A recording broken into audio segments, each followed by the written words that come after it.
Od tedi beše prošlo dosta godina. Te u neko selo dođe neki Metuzalem sa Skolica, čadeći čibuk.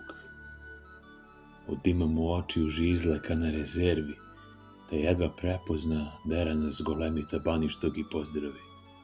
Veli mali, ima oca se obraduje što si došao, će bitna oslava.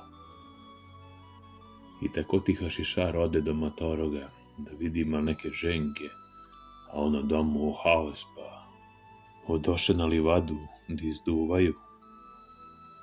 Kad se behu naduvali, odoše oni na oslavu gde se pucalo z automatske, bacale kragujevke i tako je standardno. Nebo belo ki dan da je.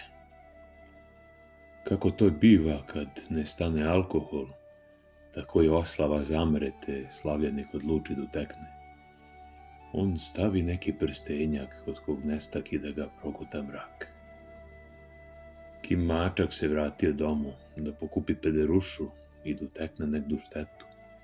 No hašišar ga nađe i reče da stavi prstenjak, pošto neće se ženi, mator. Rekao veli, treba mu ovim njegovim tabandi. Teška srca matori posluša, hašišar se napuši čibuka, oček poče da priviđa, Bože ne sačuvaj. Ta napisa pismo sa sprstenem koje dade tabanli da natvara, a onda onako naduvan i on nesta u mrak.